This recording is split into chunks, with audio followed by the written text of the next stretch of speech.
राधिका, मैं हूं आपके साथ आस्था कौशिक और आप देख रहे हैं उत्तर प्रदेश की सबसे बड़ी और सार्थक बहस, महाबहस। कुशीनगर कांड पर यूपी की सियासत गर्मा गई है। समाजवादी पार्टी के नेता इसमें बीजेपी की साजिश बता रहे हैं, जबकि बीजेपी बाबर की हत्या के पीछे समाजवादी पार्टी के कार्यकर्ताओं को सीधे तौर पर दोषी ठहरा रही है। बीजेपी विपक्ष को कटघरे में खड़ा करते हुए उन अवार्ड वापसी गैंग पर भी वार कर रही है, साथ ही सेक्युलर गैंग के मौन पर तंज कस रही है। वहीं बीजेपी समर्थक बाबर की लिंचिंग पर सीएम योगी सख्त हो गए हैं और जांच के आदेश के साथ आरोपियों को नहीं छोड़ने के आदेश दिए गए हैं, लेकिन सियासत अब भी जारी है। इसी पर आज महाबहस करेंगे, लेकिन उससे पहले आप ये रिपोर्ट देखिए।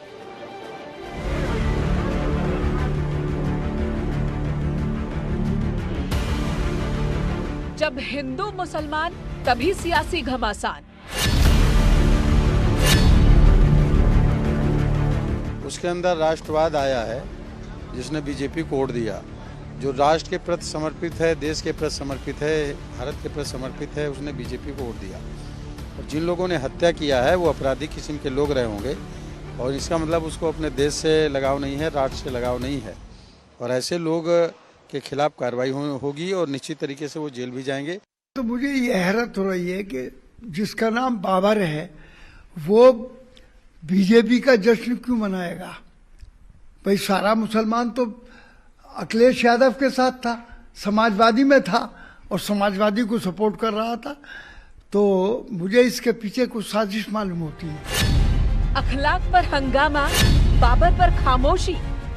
हम उत्तर प्रदेश को कभी बंगाल नहीं बनने देंगे जहां भाजपा कार्यकर्ताओं की दौड़ा दौड़ा कर हत्याएं होती हैं। समाजवादी के कार्यकर्ता जिन्होंने हत्या की वो समाजवादी पार्टी का कार्यकर्ता है, मैं उनकी बात करता हूँ। तो समाजवादी पार्टी की मानसिकता, उनके कार्यकर्ताओं की मानसिकता है जो ये मान कर बैठे थे कि अखिलेश यादव आएंगे और नहीं आने पर ऐसी बौखलाहट की एक हमारे कार्यकर्ता की हत्या कर दी जाए, और आज वो हमारे लॉ एंड ऑर्डर पर उंगली उठाते हैं। हिंदुस्तान संविधान और कानून से चलता है और कानून को अपने हाथ में लेने का अधिकार किसी को नहीं है। योगी को समर्थन पर बाबर को सजाए मौत। असहिष्णुता के नाम पर जो एक पूरी की पूरी मंडली है, जो अवार्ड वापसी करती है, जो तख्तियां उठा देती है, जो जय श्री राम को युद्ध घोष भी घोषित कर देती है पत्र लिखकर, आज वो चयनात्मक रूप से चुप क्यों है? आज उनका आक्रोश बाहर क्यों नहीं निकल कर आ रहा? जिस तरीके से उत्तर प्रदेश में लगातार हत्याओं का दौर जारी है, लगातार कानून को हाथ में लोग ले रहे हैं, हम समझते हैं कि कुशीनगर की जो घटना है वो उत्तर प्रदेश की कानून व्यवस्था पे बड़ा सवाल है। बाबर बीजेपी का था, इसलिए मार डाला। बाबर के लिंचिंग, सेक्युलर गैंग में सन्नाटा।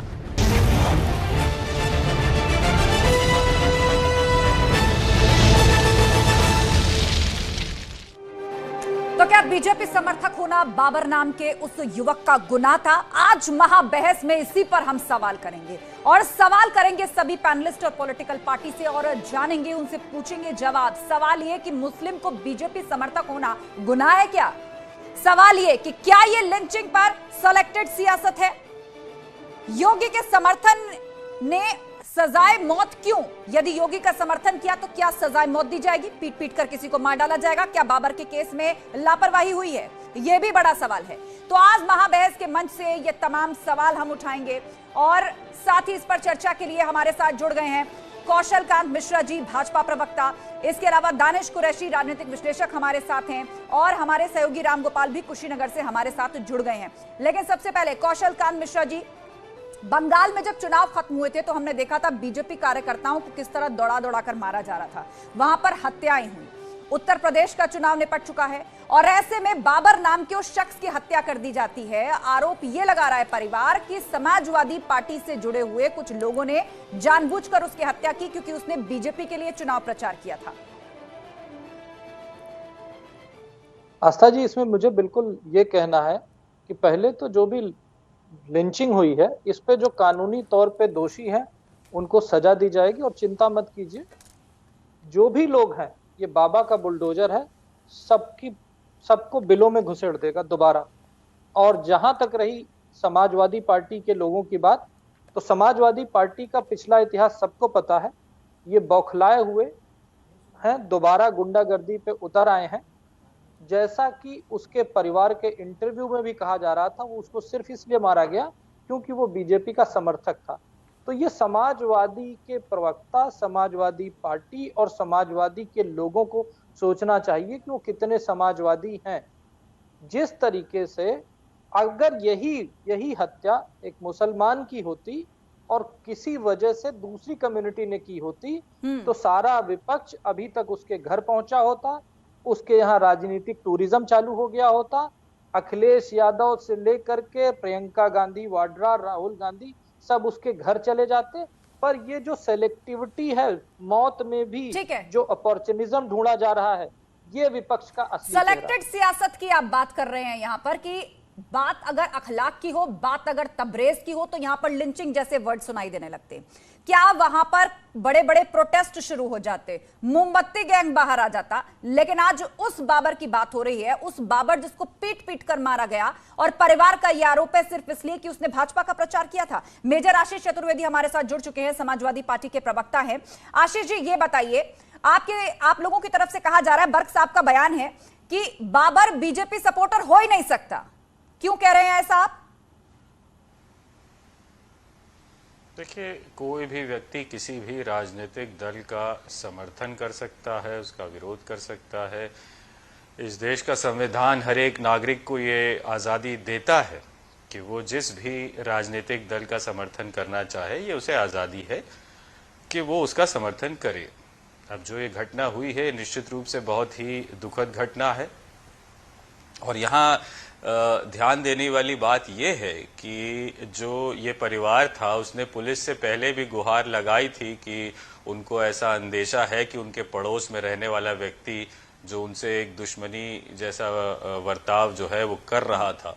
और लेकिन आशीष जी, यहाँ पर जो आरोप लगाए ना, वो सीधे तौर पर उसका परिवार समाजवादी पार्टी पर आरोप लगा रहा है। उसका कहना है कि पड़ोसियों को ये बात नागवार गुजरी कि बाबर ने ना सिर्फ भाजपा के लिए चुनाव प्रचार किया बल्कि जीत के बाद मिठाई भी पूरे गांव में बांटी। बस इसी पर उसे पीट पीट के अधमरा कर दिया गया और आखिरकार अस्पताल में उसने दम तोड़ दिया। देखिए, उसके परिवार ने आरोप समाजवादी पार्टी पे नहीं लगाया है, ये तो एक आप क्लियर कर लीजिए। उसने जो आरोप लगाया अपने पड़ोसियों पे लगाया है। पड़ोसियों ने ये कहा, हो सकता है कहा हो, और हो सकता है ये है कि उनकी उनसे कोई दुश्मनी रही हो और उसको उन्होंने जो है हमने कई बार देखा है कि लोग अपनी दुश्मनी को भी इस तरीके से अंजाम देते हैं। अच्छा ठीक है, तो आप इस पूरे मामले को आपसी दुश्मनी का भी एंगल देना चाहते हैं। आप कह रहे हैं कि मुमकिन है कोई आपसी दुश्मनी रही हो और उसमें ये पूरी लिंचिंग हुई है। लेकिन ठीक है, मैं आपके पास लौटूंगी। पीएन पाठक जी हमारे साथ जुड़ रहे हैं, जो कि विधायक है कुशीनगर से। आशीष जी, ठीक है, आपने अपनी थ्योरी सामने रख दी। आपने कहा हो सकता है दोनों के बीच में जो है कोई आपसी रंजिश चल रही हो। ठीक बात है, जांच होनी चाहिए, स्पष्ट जांच होनी चाहिए। पीएन पाठक जी हमारे साथ जुड़ चुके हैं।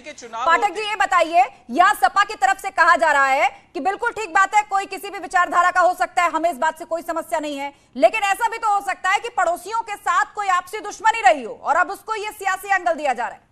कोई आपसी रंजिश नहीं थी, केवल भारतीय जनता पार्टी के जो जीत हुई है उसको लेकर के ये लोग सब किए हैं और टोटली ये सपाई लोग हैं। जी, अपनी बात पूरी कीजिए।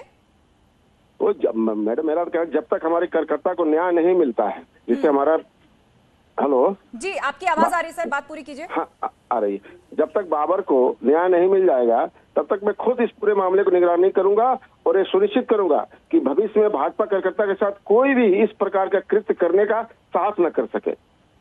ये भी कहा जा रहा है कि बाबर ने पहले कई बार शिकायत की थी कि उससे परेशान किया जा रहा है, उसको धमकियां मिल रही हैं, तो क्या लापरवाही हुई है यहाँ पर प्रशासन से? लापरवाही हुई इसीलिए तो लाइन हाजिर हुआ है, सोचो वहां पे। और इसमें तह तक जाकर के किसी को, जितने लोग भी संलिप्त हैं, किसी को बख्शा नहीं जाएगा। ये योगी सरकार है। ठीक है, आप आश्वस्त कर रहे हैं कि कोई भी दोषी बख्शा नहीं जाएगा, लेकिन क्या आपकी मुलाकात हुई है बाबर के परिवार से? पूरा घटनाक्रम उन्होंने बताया कि हुआ क्या था? 20 तारीख को ये घटना है। 20 तारीख को पटौना ले गया जिला अस्पताल पे, वहां से रेफर करके गोरखपुर, फिर वहां से लखनऊ हुआ है। लखनऊ अनवरत इनका चिकित्सीय सारी ये चल रही थी। 25 तारीख को जिस दिन वोट था उस दिन इनका देहांत हुआ है। मैं स्वयं वहां गया हूं, हॉस्पिटल में रहा हूं, जो भी प्रक्रियाएं होती हैं पूरी करवा के पोस्टमार्टम करवाया, फिर परसों लेकर के आया, कल इनका अंतिम संस्कार किया और मैं कंधा दिया हूं, रहा हूं, परिवार के साथ खड़ा हूं। हम ही नहीं, पूरी भारतीय जनता पार्टी खड़ी है। खुद योगी जी उसको संज्ञान में लिए हैं। जी, क्या आप घर पर मिलने गए हैं? घर पर आपकी या किसी और बीजेपी नेता की मुलाकात हुई है? कुछ आश्वासन दिया है आप लोगों ने, क्योंकि आप विधायक हैं वहां से? दिया है। वहाँ दो उनके बच्चे हैं छोटे छोटे। मैं कल कहा कि दोनों बच्चों को मैं पढ़ाऊं लिखाऊंगा जब तक बालिग नहीं हो जाते हैं। अभी तत्काल प्रभाव से पूज्य योगी जी ने 2 लाख रुपए का सहायता भी दिया है और आगे भी सोचेंगे पत्नी के बारे में।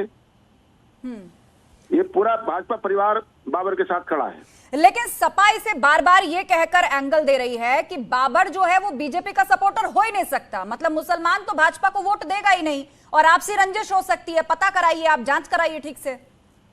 नहीं, बिल्कुल गलत बोल रहे हैं, इनका काम में बोलना। बाबर हमारा सक्रिय कार्यकर्ता था, हमारे साथ था, पार्टी उसके साथ है। अच्छा, कितने वक्त से वो भाजपा से जुड़ा हुआ था, इसके बारे में कोई जानकारी? करीब 3 साल से तो जुड़ा ही हुआ था वो। चलिए, बातचीत के लिए शुक्रिया हमसे।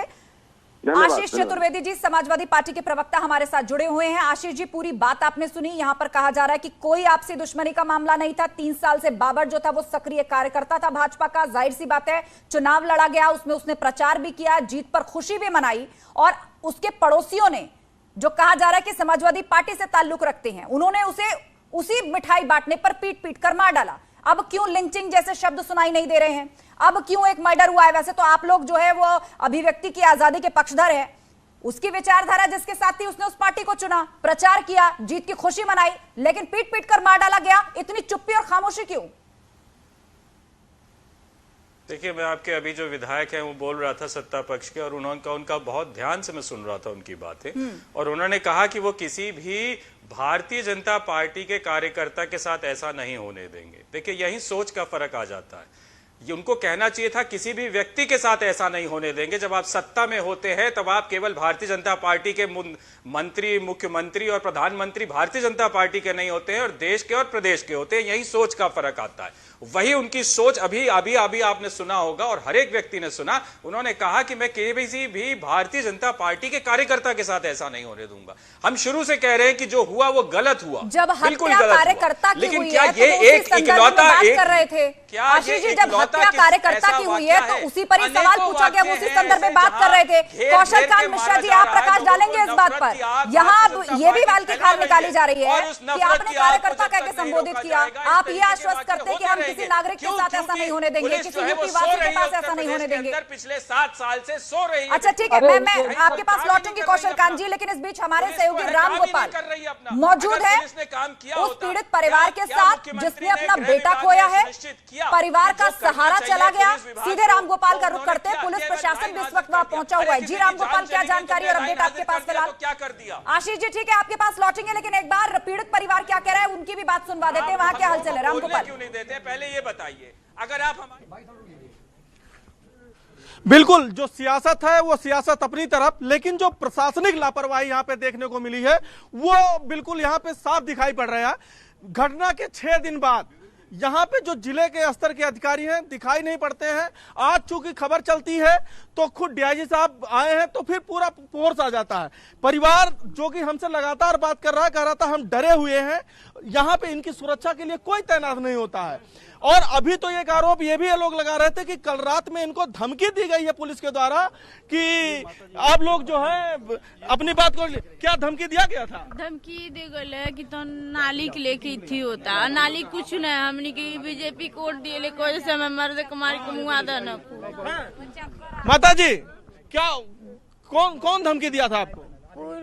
पुलिस धमकी दिया लो, बताओ कौन झगड़ा हुआ है, कौन झगड़ा हुआ है, नाली का हुआ है कि कैसे होता? हम बताए नहीं, फूल बीजेपी को वोट दे देना हमारा बाबू, वही खातिर हम मर बाबू के हत्या। तो ये सियासत है। चूंकि डीआईजी साहब मौके पे पहुंच चुके हैं और डीआईजी साहब देख रहे हैं, तो उम्मीद है कि अब इस परिवार को जो है न्याय जरूर मिलेगा।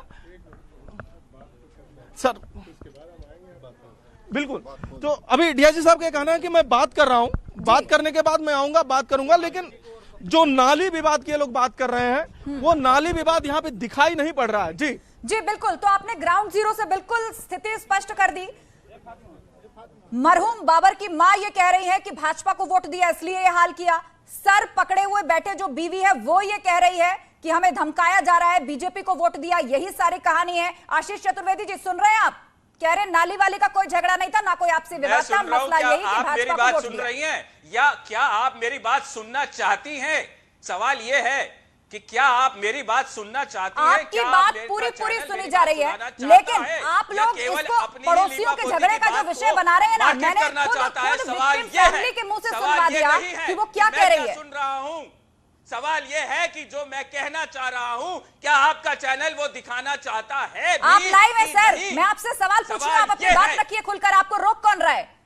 पर सवाल का जवाब तो दीजिए। विक्टिम परिवार खुद कह रहा है कि भाजपा को वोट दिया इसीलिए हमारा ये हाल कर दिया, हमारे बेटे को पीट के मार दिया। मेरी बात नहीं कंप्लीट करने दे रही है। बताइए। मैं कह रहा हूं कि अगर हमको बोलना ही नहीं है तो आप हमें बुलाइए ही मत। आशीष जी अपनी बात पूरी कीजिए आप, मैंने विक्टिम फैमिली के वर्ड्स आपको सुनवाए। बिल्कुल, मैंने शुरू से कहा कि पुलिस की लापरवाही है, पुलिस की लापरवाही है। जब उस परिवार ने कहा भी कि उनको धमकी मिल रही है तो पुलिस क्या कर रही थी? ये इकलौती घटना नहीं है। अयोध्या में जब अभी शपथ ग्रहण होने वाला था, एक मासूम के साथ 4 लोगों ने दरिंदगी करी, उसका सर काट के फेंक दिया। कितने न्यूज चैनलों ने दिखाया, किसी को परवाही नहीं थी। प्रशासन कहां था? कहां था वो बुलडोजर? केवल सिलेक्टिव चीजों को उठा लेना ही बुलडोजर और रामराज और सुशासन नहीं होता है।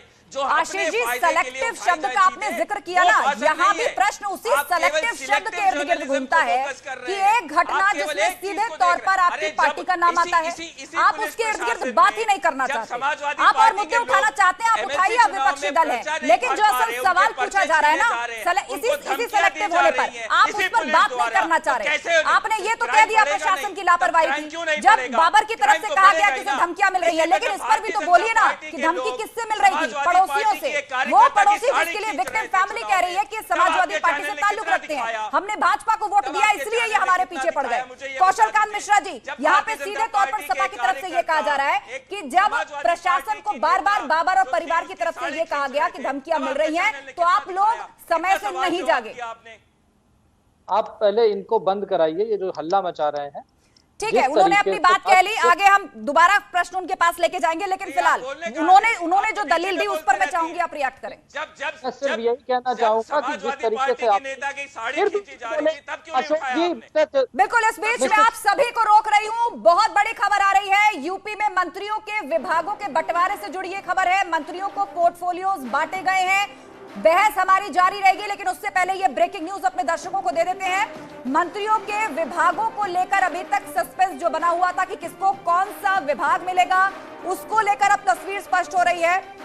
कयास लगाए जा रहे थे कि किसको कौन से विभाग की जिम्मेदारी दी जा सकती है। मंत्रियों को पोर्टफोलियो बांट दिए गए हैं। यूपी में मंत्रियों के विभागों को लेकर बंटवारा हो गया है। किसको कौन सा विभाग मिलेगा, इस पर भी स्पष्ट जानकारी आते ही हम आपके सामने रखेंगे।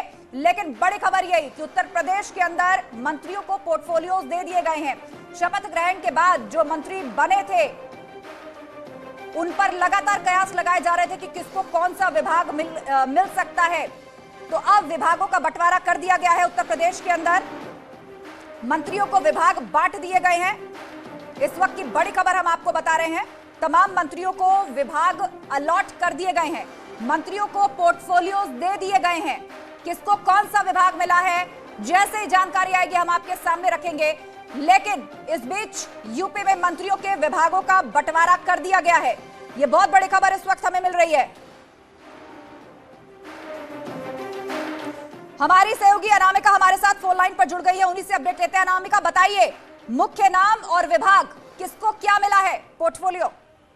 देखिए, बड़ी खबर इस वक्त यही आ रही, किस तरीके से शपथ ग्रहण के बाद से लगातार ये कयास लगाए जा रहे थे कि विभागों के बंटवारे को लेकर के भी काफी ज्यादा गहमा गहमी रहेगी। लेकिन बड़ी खबर ये आ रही कि फिलहाल दोनों डिप्टी सीएम को और 3 कैबिनेट मंत्रियों को विभागों को लेकर के ऐलान कर दिया गया है, जिसमें जितिन प्रसाद को पीडब्ल्यूडी विभाग दिया गया है। यह पीडब्ल्यूडी विभाग पहले डिप्टी सीएम केशव मौर्य के पास था, अब जितिन प्रसाद के पास आ गया है। इसके अलावा केशव प्रसाद मौर्य जो कि सरकार में डिप्टी सीएम की दोबारा कमान संभाल रहे हैं, उनको दिया गया है ग्राम विकास। इसके अलावा ब्रजेश पाठक जो कि डिप्टी सीएम बनाए गए हैं दूसरे कार्यकाल में योगी सरकार के, उनको दिया गया है चिकित्सा विभाग।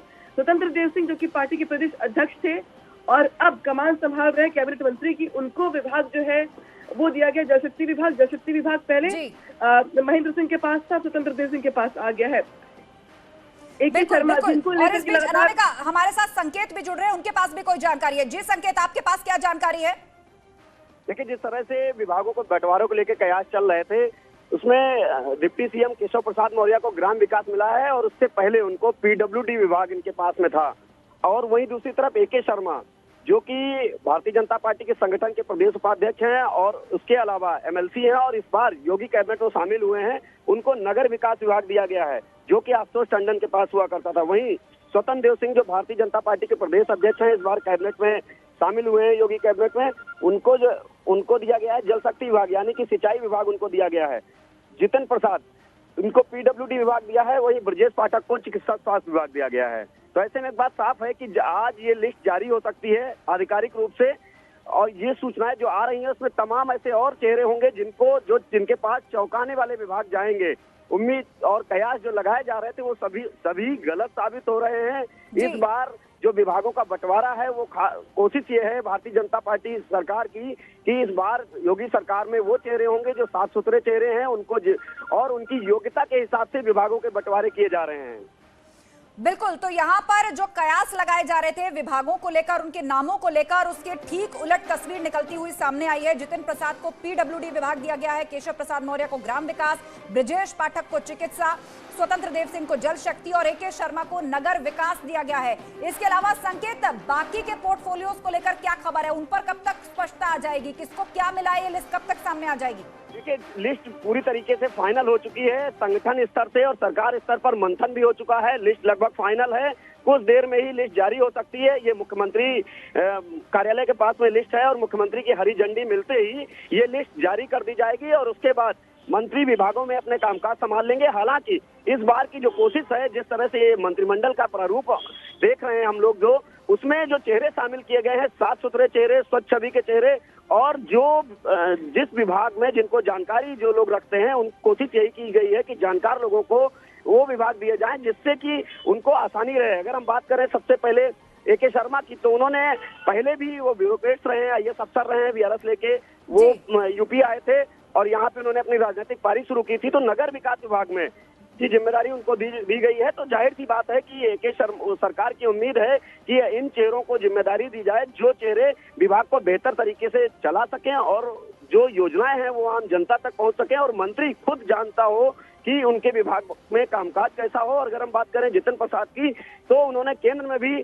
NHAI विभाग, पेट्रोलियम मिनिस्ट्री, ये सभी HRD मिनिस्ट्री, वहाँ केंद्र में वो मंत्री रहे हैं, उनके पास भी अनुभव है। तो ये कोशिश है कि अनुभवी लोगों को मौका दिया गया और खासकर स्वतंत्र देव सिंह की अगर हम बात करें तो भारतीय जनता पार्टी के वो प्रदेश के अध्यक्ष हैं और जिस तरह से वो सक्रिय रहे चुनावी अभियान के दौरान, तो उनको जल शक्ति विभाग दिया गया है, सिंचाई विभाग की जिम्मेदारी दी गई है। साफ सुथरा चेहरा माने जाते हैं और संगठन के उन्होंने भारतीय जनता पार्टी संगठन के पुराने चेहरे हैं। तो ऐसे में ये कोशिश है भारतीय जनता पार्टी की जो सरकार है कि ऐसे चेहरों पर उन्होंने मंत्रालय उनको दिए हैं जो चेहरे उस मंत्रालय को बेहतर तरीके से चला सके। रह गई बात बाकी विभागों की, तो उस पर भी लिस्ट फाइनल हो चुकी है, जल्द ही ये लिस्ट जारी हो जाएगी। बिल्कुल, तो जल्द ही ये लिस्ट जारी हो जाएगी। अब तक कयास जो लगाए जा रहे थे उसके ठीक उलट जो है, फिलहाल जिन नामों का हमने जिक्र किया और उनके पोर्टफोलियोज बताए आपको, उसके ठीक उलट तस्वीर निकलकर सामने आई है। संकेत, केशव प्रसाद मौर्य के लिए कहा जा रहा था उन्हें कोई बड़ा विभाग दिया जा सकता है, उनकी जिम्मेदारी और बड़ी हो सकती है, लेकिन उनको ग्राम विकास दिया गया। जितिन प्रसाद को पीडब्ल्यूडी दिया गया, जिस पीडब्ल्यूडी को लेकर यह चर्चा थी कि केशव प्रसाद मौर्य को मिल सकता है। बिल्कुल जाहिर सी बात है कि ग्राम विकास विभाग ऐसा विभाग है जो गांवों में तमाम जो विकास की योजनाएं उनको बेहतर तरीके से संचालित करना, और ये जमीन से जुड़ा विभाग, सीधे जनता से जुड़ा विभाग माना जाता है, काफी अहम विभाग है। वो विभाग केशव प्रसाद मौर्य को दिया गया है, डिप्टी सीएम है ये। इससे पहले ये विभाग मोती सिंह, राजेंद्र सिंह मोती सिंह के पास हुआ करता था, वो इस बार चुनाव हार गए, तो जिम्मेदारी केशव प्रसाद मौर्य को दी गई है। काफी महत्वपूर्ण विभाग है। वहीं अगर हम बात करें पीडब्ल्यूडी विभाग की, तो इसमें ये जितिन प्रसाद को दिया गया है जो कि केशव प्रसाद मौर्य के पास हुआ करता था। देखिए, जिस तरीके से जो मंत्रिमंडल का रूप सामने आया था उसमें भी कई चौंकाने वाले चेहरे सामने आए थे। ये भारतीय जनता पार्टी है, यहाँ पर जो कयास हैं वो कई बार गलत साबित होते हैं और कोशिश संगठन की यही रहती है उन चेहरों को जिम्मेदारी दी जाए जो चेहरे उस विभाग को बेहतर तरीके से चला सकें। और यही वो वजह है कि इस बार मंत्रालयों के बंटवारों में भी इस बात को बेहतर तरीके से ध्यान में रखा गया है कि अगर हम ए.के. शर्मा की बात करें तो ए.के. शर्मा अनुभवी IAS अफसर रहे हैं। गुजरात से लेकर दिल्ली में उन्होंने काम किया। यही वो वजह है कि उनको नगर विकास विभाग दिया गया है, और नगर विकास विभाग नगरों के विकास से रिलेटेड सीधे संबंधित विभाग होता है, और इसमें अगर मंत्री जानकार है तो जाहिर सी बात है योजनाओं का असर आम जनता तक सीधे पहुंचेगा। जो खुद जानकारी रखते हो मंत्री, ऐसे लोगों की कोशिश की गई है कि उनको उन विभागों की जिम्मेदारी दी जाए।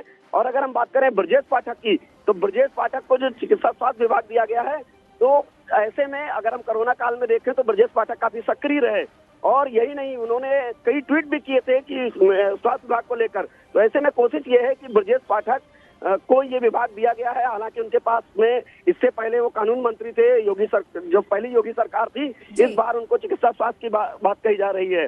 वहीं स्वतंत्र देव सिंह को सिंचाई विभाग दिया जा रहा है, जो कि महेंद्र सिंह के पास में था।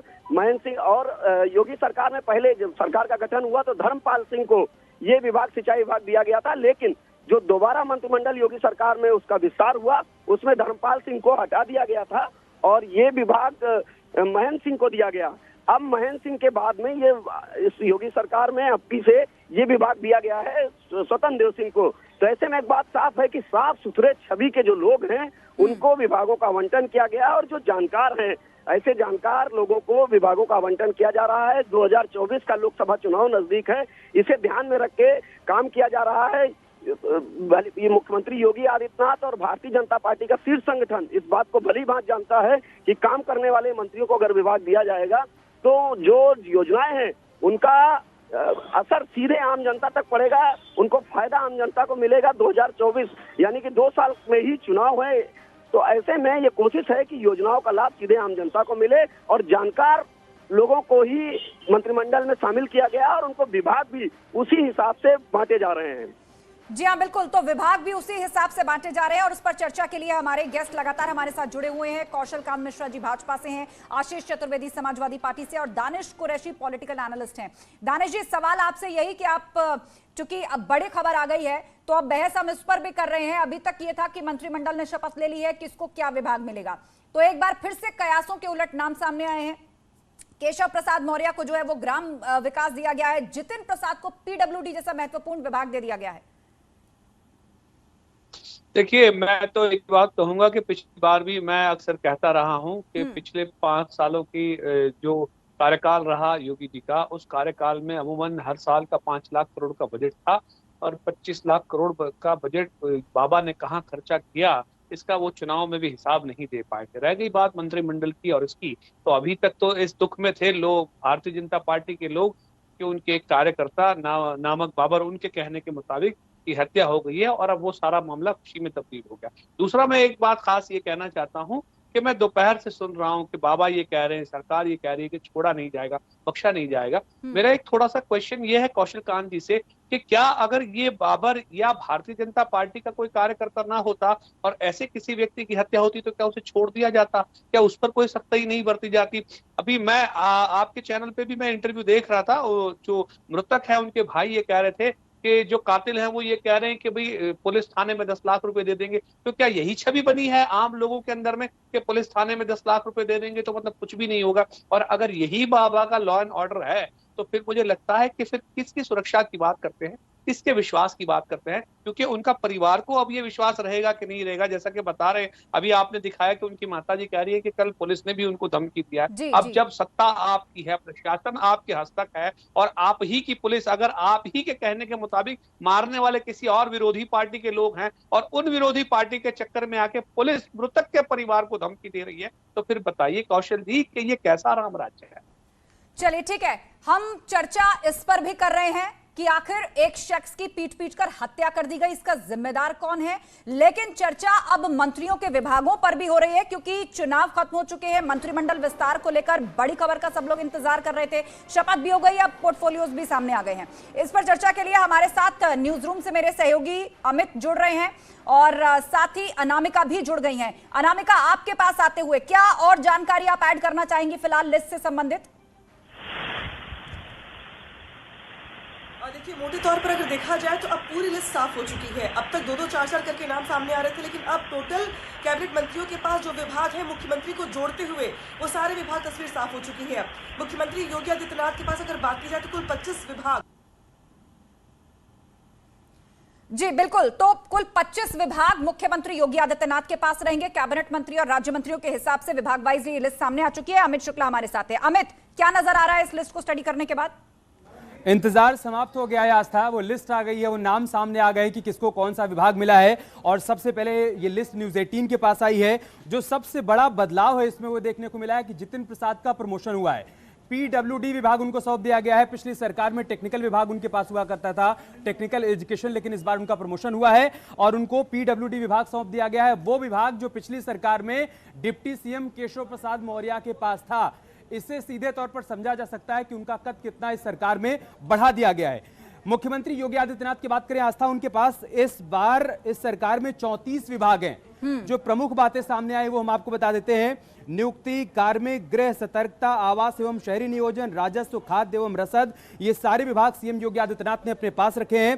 केशव प्रसाद मौर्य की अगर हम बात करें, जो कि पिछली बार पीडब्ल्यूडी उनके पास था, इस बार उनके पास ग्राम्य विकास एवं समग्र ग्राम विकास ये विभाग है। इसके अलावा ग्रामीण अभियंत्रण भी उनके पास है, खाद्य प्रसंस्करण उनके पास है, मनोरंजन कर है, सार्वजनिक उद्यम भी उनके पास है। ब्रजेश पाठक जो दूसरे डिप्टी सीएम है, उनके पास क्या क्या है आस्था, इस पर भी एक नजर डाल लेते हैं। चिकित्सा शिक्षा उनको दिया गया है। पिछली बार वो कानून मंत्री थे, इस बार हेल्थ एजुकेशन उनके हाथ में है। इसके अलावा चिकित्सा एवं स्वास्थ्य उनके हाथ में है। परिवार कल्याण तथा मातृ एवं शिशु कल्याण भी उनके पास है। आगे बढ़ते सुरेश खन्ना की बात कर लेते हैं, जो वरिष्ठतम विधायकों में से एक हैं। वित्त और संसदीय कार्य, पिछली बार भी संसदीय मंत्री थे, इस बार भी संसदीय कार्य मंत्री वो बनाए गए हैं। सूर्य प्रताप शाही की बात करें, पिछली बार भी वो कृषि मंत्री थे, इस बार भी कृषि विभाग उनके पास ही गया है। स्वतंत्र देव सिंह, उनके पास जल शक्ति तथा बाढ़ नियंत्रण आया है। महेंद्र प्रताप सिंह के पास ये विभाग हुआ करता था पिछली सरकार में, इस बार चूंकि उनको मंत्री नहीं बनाया गया तो ये बड़ा विभाग, बड़ी जिम्मेदारी स्वतंत्र देव सिंह को मिली है, जो संगठन की जिम्मेदारी संभाला करते थे। इस बार मंत्री हैं, उनको जल शक्ति तथा बाढ़ नियंत्रण दिया गया है। इसके अलावा नमामि गंगे तथा ग्रामीण जलापूर्ति भी उनके हाथ में है। आप समझिए प्रधानमंत्री मोदी का जो विजन है कि हर घर में हमें नल से जल पहुंचाना है, उसकी जिम्मेदारी अब स्वतंत्र देव सिंह उत्तर प्रदेश में निभाते हुए नजर आएंगे। बेबी रानी मौर्य की बात करें आस्था, उनको महिला कल्याण एवं बाल विकास एवं पुष्टाहार दिया गया है। स्वाति सिंह का अहम रोल हुआ करता था पिछली सरकार में, इस बार उस रोल में बेबी रानी मौर्य हमें नजर आने वाली हैं। लक्ष्मी नारायण चौधरी, जिन्हें प्रमोशन दिया गया है, उनका कद बढ़ाया गया है। पिछली बार अगर हम पश्चिम से बात करें तो श्रीकांत शर्मा अहम रोल में हुआ करते थे, इस बार लक्ष्मी नारायण चौधरी, गन्ना विकास एवं चीनी मिल उनको सौंपी गई है, जो कि सुरेश राणा के पास पिछली सरकार में हुआ करता था। आप विभागों के मुताबिक एक एक करके हमारे दर्शकों को डिटेल में बता रहे हैं अमित कि किसको क्या दिया गया है, किस पर कितना भरोसा जताया गया है। हमारे मेहमान भी हमारे साथ है, कौशल कांत मिश्रा जी भी हैं और सपा से आशीष जी भी हमारे साथ जुड़े हुए हैं। आशीष जी, ये पूरी लिस्ट आप देख रहे होंगे, विभागों का बंटवारा हो चुका है, तो मैं चाहूंगी कि अभी तक जो चौंकाने वाले विभाग सामने आए हैं, केशव प्रसाद मौर्य, उनके लिए कहा जा रहा था उनको पीडब्ल्यूडी जैसा महत्वपूर्ण विभाग दिया जा सकता है, उनको ग्राम विकास दिया गया है। और जितिन प्रसाद, जिन्हें लेकर विपक्षी पार्टियां लगातार कह रही थी कि भाजपा में जाने का कोई फायदा नहीं होगा, जितिन प्रसाद का कोई जनाधार नहीं है, उन पर इतना बड़ा विश्वास पीडब्ल्यूडी विभाग दे रही है भाजपा उनको। जनता पार्टी का आंतरिक मामला है कि वो किस व्यक्ति को क्या विभाग देती है, कौन मंत्री बनता है, कौन नहीं बनता है, ये भारतीय जनता पार्टी का अपना फैसला है। हाँ, लेकिन एक आम नागरिक की नज़र से मैं देखूं तो केशव प्रसाद मौर्य जी के साथ काफ़ी अन्याय होता हुआ पहले भी देखा गया। कई बार उनको स्टूल पे बैठाया गया, कई बार उनकी डिप्टी सीएम वाली जो उनकी नेम प्लेट लगी हुई थी उनके ऑफिस के बाहर, उसको भी हटा दिया गया। तो कहीं ना कहीं उनके साथ कुछ ना कुछ ज़्यादती होती हुई पब्लिक ने ज़रूर देखी है। बाकी उनको कौन सा मंत्रालय दिया जाता है या किसी और व्यक्ति को कौन सा मंत्रालय दिया जाता है, ये भारतीय जनता पार्टी का नेतृत्व ही तय करेगा। उनकी पार्टी है, वो तय करने का हक रखते हैं। ठीक है, चलिए इस पर यही आप यही जो बात कह रहे हैं, इस पर रिएक्शन कौशल कांत मिश्रा जी से ले लेते हैं। कौशल कांत मिश्रा जी, लगातार सपा की तरफ से कहा जा रहा है कि अन्याय किया जा रहा है। पिछली बार भी अन्याय हुआ था केशव प्रसाद मौर्य के साथ और कुछ घटनाएं उन्होंने कोट की, और अब विभाग को लेकर कहा जा रहा है कि एक बार फिर से केशव प्रसाद मौर्य को कम महत्वपूर्ण विभाग दिया गया है। ये समाजवादी पार्टी की सोच हो सकती है। हमारे यहाँ सभी लोग कार्यकर्ता हैं और जो भी संगठन से उनको जिम्मेदारी दी जाती है वो उसको पूरी तरह से निभाते हैं, चाहे वो प्रधानमंत्री स्वयं ही हो, चाहे वो मुख्यमंत्री हो, चाहे वो कोई भी कैबिनेट मंत्री हो। हाँ, जिस तरीके की बात ये कर रहे हैं, इसी तरह के एक मंत्री इनकी पार्टी में गए थे जो अपनी सीट भी नहीं बचा पाए। ये सबने देखा है, प्रदेश की जनता ने भी देखा है। प्रदेश की जनता ने इनकी इस ये कहें कि फूट डालो और राजनीति करो वाली मानसिकता को एक दरकिनार कर दिया है। और ये इस तरह की टिप्पणी कर सकते हैं क्योंकि समाजवादी पार्टी में जिस तरीके से चाचा शिवपाल को चेयर नहीं मिली, बस में चढ़ने में खड़े करके रखा गया, आज उनको विधायक दल की मीटिंग में नहीं बुलाया गया, चाचा शिवपाल ने अपनी पूरी पार्टी मर्ज कर दी, उसके बाद भी उनको एक टिश्यू पेपर की तरह यूज करके फेंक दिया गया। ये समाजवादी पार्टी में हो सकता, भारतीय जनता पार्टी में नहीं हो सकता। भारतीय जनता पार्टी में हर आदमी एक कार्यकर्ता है और हर कार्यकर्ता में ये क्षमता है कि वो प्रधानमंत्री बन जाए, जो कि एक परिवारवादी पार्टी जो समाजवादी पार्टी है उसमें कभी नहीं हो सकता। इसके पहले जो बात बिल्कुल मैं आप सभी लोगों को फिलहाल मैं रोकना चाहूंगी। दानिश आजाद जी हमारे साथ जुड़ गए हैं, यूपी सरकार में मंत्री। दानिश आजाद जी, आपको मौका दिया गया, इस बार मंत्रिमंडल में शामिल किया गया और लोग कहा, चलिए फोन कट गया, उनका डिस्कनेक्ट हुआ है। आपको बता दें कि दानिश आजाद को भी मंत्रिमंडल में शामिल किया गया है, लेकिन क्या पोर्टफोलियो दिया गया, इस पर हम चर्चा करेंगे। अमित मेरे साथ लगातार न्यूज रूम से जुड़े हुए हैं। अमित, और क्या महत्वपूर्ण बातें आप देख पा रहे हैं? इस पूरी लिस्ट को आपने स्टडी किया है? एक बहुत महत्वपूर्ण बात यह है कि अरविंद कुमार शर्मा, जिन्हें प्रधानमंत्री मोदी का करीबी माना जाता है, आस्था उनके ऊपर भी बड़ी जिम्मेदारी है, उनको दिया गया है शहरी विकास। आप सोचिए, स्मार्ट सिटी एक ड्रीम प्रोजेक्ट है केंद्र की मोदी सरकार का भी और राज्य की योगी सरकार का भी। ऐसे में अब उनके ऊपर जिम्मेदारी होगी शहरों को स्मार्ट बनाने की। तो ए.के. शर्मा को जिस काम के लिए उत्तर प्रदेश में लाया गया तो उनको वही जिम्मेदारी सौंपी गई है। जितिन प्रसाद का आप जिक्र कर रही थी, आप सोचिए कि एक तो उनका कद बढ़ाया गया है और साथ ही साथ कांग्रेस पार्टी को एक मैसेज भी यहां से दिया गया है कि ऐसा नहीं कि आपकी पार्टी से हम जितिन प्रसाद को सिर्फ लेकर आए, हमने अपनी पार्टी में, संगठन में उनको अहम रोल दिया और साथ ही साथ अब सरकार में हमने उनका कद भी बढ़ा दिया। इसके जरिए भारतीय जनता पार्टी ने 2 संदेश दे दिया है। केशव प्रसाद मौर्य का आप जिक्र कर रही थी, आस्था, उस पर बहुत हद तक चर्चा आने वाले दिनों में होने वाली है कि डिप्टी सीएम तो उनको बनाया गया, लेकिन इस बार पीडब्ल्यूडी विभाग उनको नहीं दिया गया है। चर्चा ये थी कि पिछली बार चूंकि उनके पास ही विभाग था तो इस बार भी ऐसा कुछ रहने वाला है, लेकिन ये देखना होगा कि आगे क्या कुछ और इसमें रिएक्शन सामने आते हैं।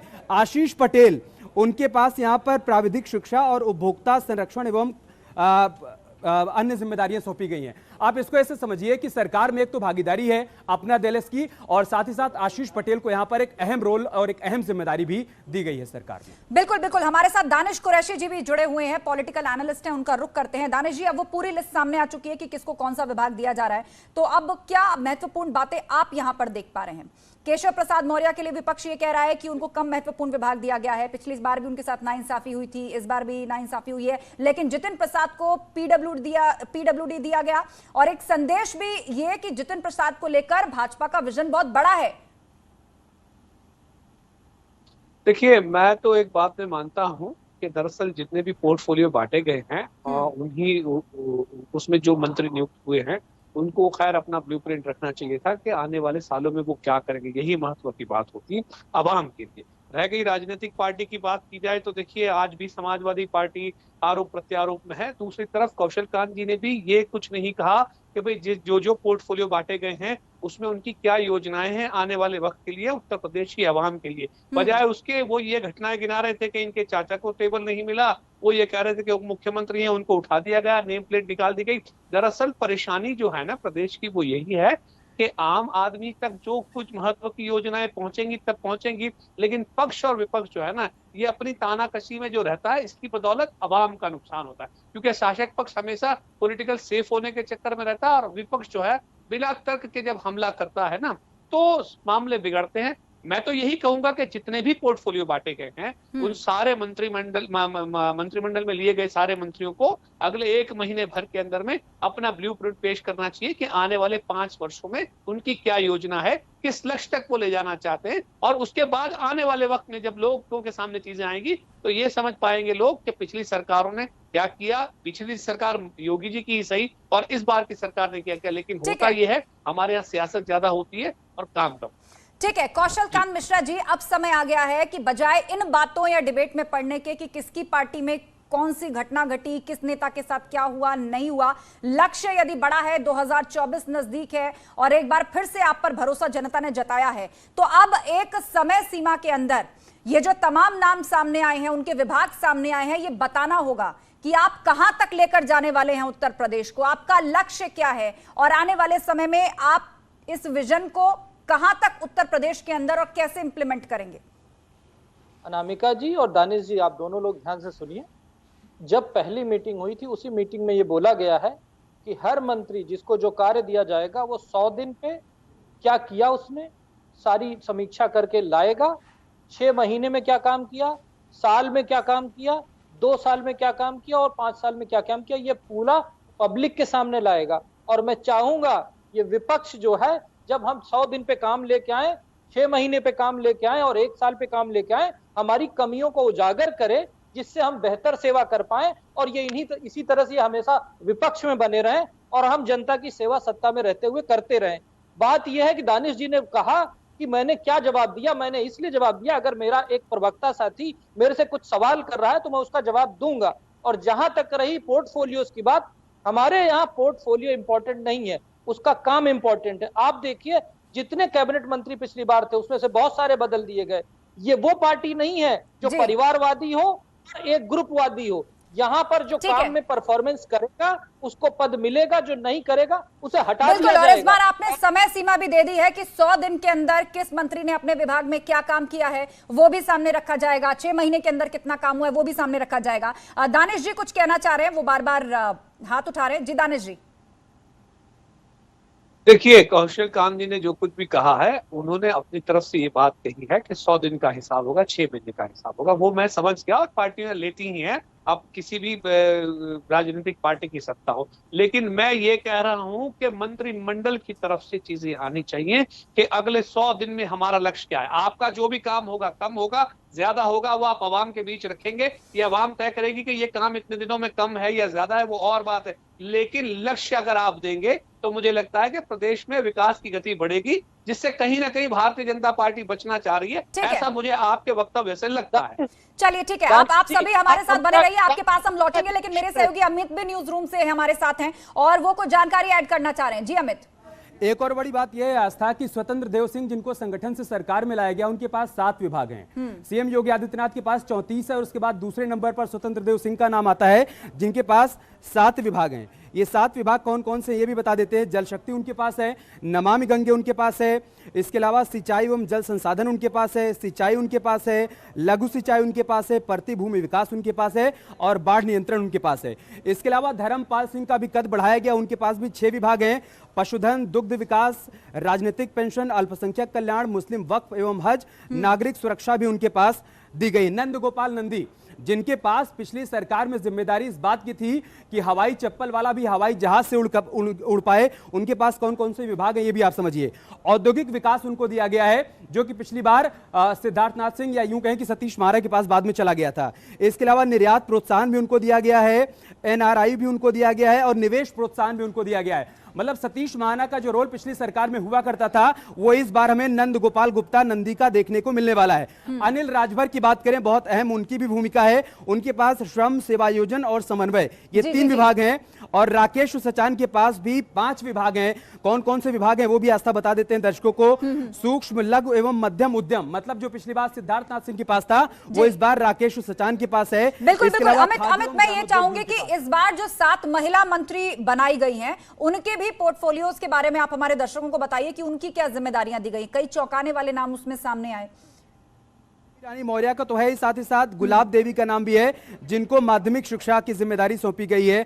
आस्था इसके अलावा और जो हम इसमें नाम देख पा रहे हैं, रजनी तिवारी को उच्च शिक्षा, तो रजनी तिवारी को उच्च शिक्षा है और गुलाब देवी को माध्यमिक शिक्षा है। ये कुल मिलाकर शिक्षा के क्षेत्र में दोनों महिलाओं को अहम जिम्मेदारी सौंपी गई है। ये 2 बड़ी बातें सामने आई हैं। बेबी रानी मौर्य का भी अहम रोल रहने वाला है सरकार में। आपने पूछा कि उनके पास कौन कौन सा विभाग है। महिला कल्याण, बाल विकास एवं पुष्टाहार है। पिछली सरकार में जो जिम्मेदारी स्वाति सिंह के पास थी वो इस बार बेबी रानी मौर्य के पास है, मतलब वो भी अहम रोल में सरकार में नजर आने वाली। ठीक है, आशीष जी हमारे साथ समाजवादी पार्टी की तरफ से जुड़े हुए हैं। आशीष जी, सरकार की तरफ से कहा जा रहा है अब पोर्टफोलियो असाइन हो गए हैं, सारे मंत्रियों को अब जुट जाना है, परफॉर्म करना है, काम करके दिखाना है, 100 दिन 6 महीने का हिसाब देना होगा। तो मैं चाहूंगी आज आप इस शो के माध्यम से पहले ही बता दें कि सपा सरकार का कोई प्रोजेक्ट अब ऐसा तो नहीं है कि भाजपा उसका क्रेडिट ले ले या वो आपके समय में शुरू हुआ हो या कोई उसका फीता काट सके। मतलब यहां से आगे अब मंत्री क्या काम करेंगे वो अपने ही काम का फीता काटे। आपका कुछ पेंडिंग है तो बता दीजिए पहले से ही, ताकि बाद में कोई ये ना कहे कि भाई अब आप ऐसी बात क्यों कर रहे हैं। देखिए, उतना जितना उन्होंने हमारे काम का फीता काटना था, जहाँ पे भी नाम बदलने थे वो सब वो कर चुके हैं। और अब आशा करता हूं कि अब अपने ही जो काम है उन्हीं का जो है आगे प्रचार करेंगे, कुछ काम करेंगे और प्रचार करेंगे। अभी जैसे मैं सुन रहा था कि 100 दिन का एक वो लिया जाएगा, 6 महीने का लिया जाएगा। आम नागरिक के नजरिए से देखें तो आज वो बड़ी देर से यही अपेक्षा कर रहा है कि जो डीजल पेट्रोल के दाम जो ये बढ़ते चले जा रहे हैं आए दिन, क्या वो कम होंगे? क्या जो गैस सिलेंडर जो है 1000 रुपए आज पहुंच गया है, जो भारतीय जनता पार्टी की सरकार जब नहीं थी तो 450 रुपए का हुआ करता था, क्या वो कम होगा? पब्लिक उस अपेक्षा से देख रही है। आपके 6 महीने, 2 महीने, 7 दिन वाले जो आप रिपोर्ट कार्ड जारी करते हैं वो आपके अपने सिर्फ केवल न्यूज बनाने के लिए होते हैं। जो पब्लिक है वो ये देख रही है कि अगर आपकी कोई शिक्षा नीति आती है, जैसे आज प्राइवेट स्कूल्स हैं, आज मनचाही फीस ले रहे हैं इतना, तो क्या आप उन पे नियंत्रण लगाएंगे? क्या वो फीस कम होगी? इस तरीके के जो मुद्दे हैं पब्लिक वो आशा रख रही है आपसे। आप अपने जो ये बखान करते हैं उसमें बहुत ज्यादा जो है पब्लिक को इंटरेस्ट नहीं होता है। जब आप ये कीमतें कम करके देंगे, क्या आज चैनल पे हमारे जो भारतीय जनता पार्टी के साथी बैठे हैं, क्या वो बताएंगे कि क्या डीजल की कीमतें, पेट्रोल की कीमतें, गैस सिलेंडर की कीमतें, बढ़ती हुई फीस, बढ़ती हुई चिकित्सा की, जो आज आप प्राइवेट हॉस्पिटल्स में इलाज कराना नामुमकिन हो गया है कहीं एक तरीके से, तो क्या आप उन पे निरंकुश लगाएंगे, कुछ उसको कम करेंगे? ले लेते हैं कौशल जी, इसको एक रूटीन प्रोसेस, एक रूटीन वर्क मान रही है विपक्षी पार्टियां कि आप अपना काम करते हैं, 100 दिन बाद सामने रखें, 6 महीने बाद सामने रखें, साल भर सामने रखें, वो आपके प्रचार का हिस्सा है। लेकिन आम जनता से जुड़े हुए मुद्दे जो हैं उन पर रियायत कब मिलेगी, इस पर जवाब दीजिए। मैं बताता हूं। इन्होंने सबसे लास्ट में चिकित्सा की बात की, तो आयुष्मान भारत योजना के तहत 5 लाख रुपए पर पर्सन जो भी लाभार्थी हैं उन सबको मिल रहा है, जिसमें वो प्राइवेट में भी इलाज करा सकते हैं। दूसरी चीज, सरकारी अस्पतालों में इलाज मुफ्त है। सरकारी अस्पतालों की व्यवस्था दुरुस्त करना ये हमारी रिस्पॉन्सिबिलिटी है। कोविड काल के बाद से और कोविड के पहले का उत्तर प्रदेश और अभी के उत्तर प्रदेश में देख सकते हैं जिस तरीके से चिकित्सा व्यवस्थाओं में काफी परिवर्तन हुआ, बहुत परिवर्तन की जरूरत है। एजुकेशन की बात की मेरे दोस्त ने, मैं आपको बता दूं, उत्तर प्रदेश हिंदुस्तान का एक पहला ऐसा स्टेट है जिसमें बालिकाओं के लिए, लड़कियों के लिए ग्रेजुएट तक मुफ्त शिक्षा का प्रावधान है। हर आदमी के पास ये ऑप्शन है कि अगर वो नहीं अफोर्ड कर सकता तो वो सरकारी स्कूल में पढ़े, हमारा नहीं अफोर्ड कर सकता तो सरकारी प्राइवेट स्कूल की शिक्षाओं का जो कंट्रोल करने की, फीस की कंट्रोल करने की पावर है, ये कानून के तहत सुप्रीम कोर्ट से डिसाइडेड है, उसमें कानून का राज चलेगा। तीसरी बात इन्होंने कही, पहली बात इन्होंने क्या कही थी, मुझे मिस हो गया, अगर मुझे रिमाइंड करा दें क्योंकि मैं 2 चीजें बताने में भूल गया। ठीक है। मैं आपके पास लौटूंगी कौशल कांत जी, हमारे सहयोगी संकेत हमारे साथ जुड़ गए हैं, वो कुछ ऐड करना चाहते हैं। जी संकेत, क्या जानकारी? देखिए, ये जो पोर्टफोलियो बांटे गए हैं मंत्रियों को, इसमें एक बात का खास ध्यान रखा गया है कि जो मंत्री जिस योग्य है वो जिम्मेदारी उसको दी गई है। अगर हम सुरेश खन्ना की बात करें, सुरेश खन्ना को संसदीय कार्य का पिछले 40 साल का अनुभव है, यानी कि वो 40 साल से विधानसभा में हैं, 8 बार के वो विधायक हैं और इस बार 9वीं बार जीत के आए हैं, तो उनको संसदीय कार्य और वित्त की जिम्मेदारी दी गई है। पिछली योगी सरकार में भी वो वित्त मंत्रालय और संसदीय कार्य की जिम्मेदारी निभा रहे थे। इसके अलावा उनके पास चिकित्सा शिक्षा विभाग भी था।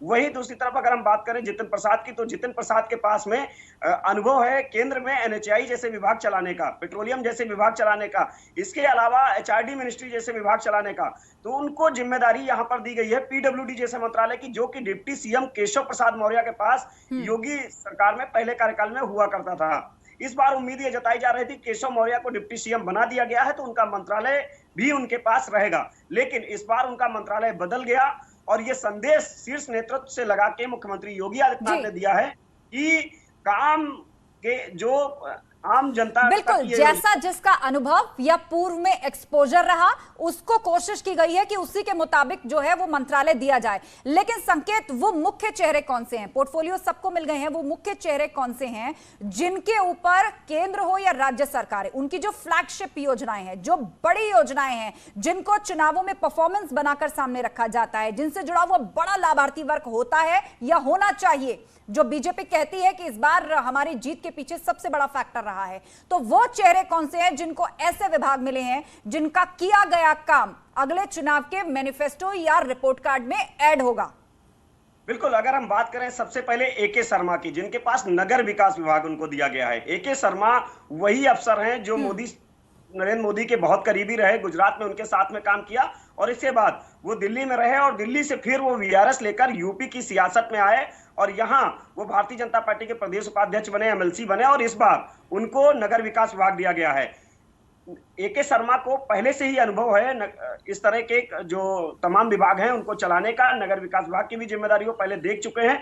तो ऐसे में एक बात साफ है कि एके शर्मा हुए या फिर बेबी रानी मौर्य हैं। बेबी रानी मौर्य बड़ा चेहरा है, उत्तराखंड की राज्यपाल रही हैं, उनको इस्तीफा दिला के आगरा से चुनाव लड़ाया गया था और पार्टी में राष्ट्रीय उपाध्यक्ष बनाया गया था।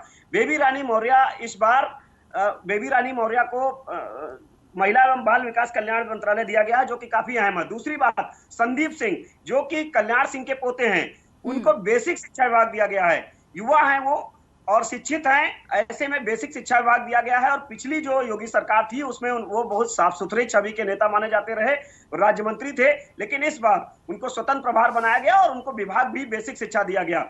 केशव प्रसाद मौर्य जिनकी हम बात करते हैं कि उनसे पीडब्ल्यूडी विभाग ले लिया गया, लेकिन ग्राम विकास विभाग काफी अहम विभाग है। उत्तर प्रदेश की 60% से ज्यादा आबादी गांवों में रहती है अभी भी, तो ऐसे में गांवों के विकास से संबंधित तमाम योजनाएं वो ग्राम विकास विभाग संचालित करता है। और चुनाव होना है 2024 का, इसको भी भली भांति शीर्ष नेतृत्व ने ध्यान में रखा है, मुख्यमंत्री योगी आदित्यनाथ ने ध्यान में रखा है। ग्राम विकास विभाग की जिम्मेदारी केशव प्रसाद मौर्य को दी है। सिंचाई मंत्री बनाया है स्वतंत्र देव सिंह को, जल शक्ति मंत्रालय दिया है। ये पूरी लिस्ट हमने एक एक करके अपने दर्शकों को बताई। मैं चाहूंगी संकेत कि मुख्यमंत्री योगी आदित्यनाथ के पास सबसे ज्यादा 34 विभाग हैं। कौन से महत्वपूर्ण विभाग हैं जो सीएम ने अपने पास रखे हैं?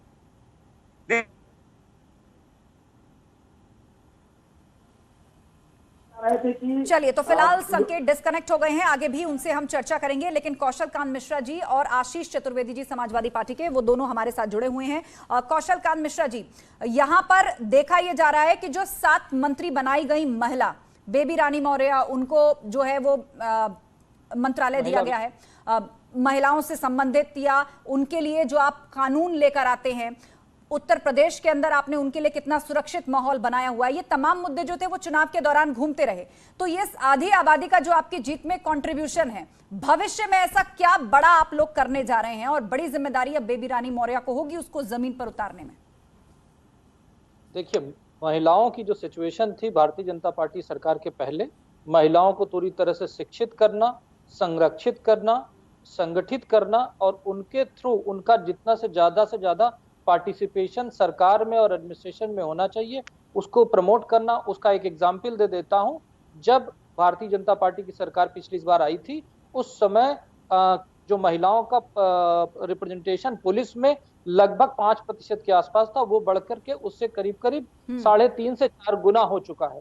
जिस तरीके से देखिए आप, पिंक टॉयलेट बने और पिंक बूथ बने पुलिस के, तो महिलाओं की सुरक्षा, और जब महिला की सुरक्षा होगी तो बच्चों की सुरक्षा, बच्चों के लिए बच्चों को प्रोटेक्ट करना, उनके ऊपर जो नेशनल प्रोग्राम है, जो स्टेट के प्रोग्राम है, उनके न्यूट्रिशन को बढ़ाना, हेल्थ स्टेटस को बढ़ाना, उनका एजुकेशन देना, उनको मुफ्त शिक्षा देना, मुफ्त इलाज देना, ये सारी रिस्पॉन्सिबिलिटी है, जो एक बहुत बड़ी रिस्पॉन्सिबिलिटी, क्योंकि महिला और बच्चा ही प्रदेश का या देश का भविष्य बनता है।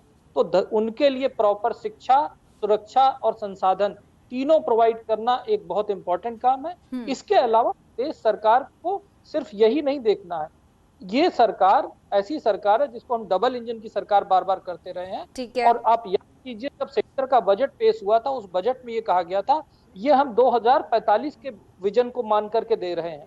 तो उत्तर प्रदेश का बजट, केंद्र के उत्तर प्रदेश का जो ऑब्जेक्टिव है, जो एम है, वो सेंटर के साथ कोरिलेटेड है। और जिस तरीके से हमारे प्रदेश का बजट अब नंबर 2 पे आ गया है पूरे भारतवर्ष में, उसको नंबर 1 पे ले जाना, ईज ऑफ डूइंग में नंबर 2 पे आ गया, उसको नंबर 1 पे ले जाना, प्रोडक्शन यूनिट को बढ़ाना। जिस तरीके से हमने देखा, हम आज अभी कल के मन की बात में प्रधानमंत्री जी ने कहा था कि हमारा जो एक्सपोर्ट है पहले से करीब 10 गुना ज्यादा बढ़ गया है।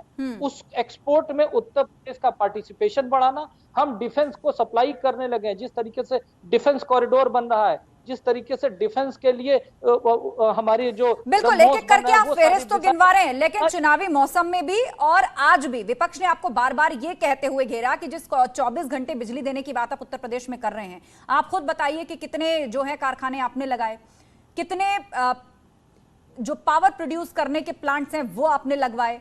तो आने वाले समय में चुनाव में हमने देखा फ्री बिजली की बात हो रही है, घर घर बिजली की बात हो रही है, तो इस दिशा में क्या बड़ा होने जा रहा है?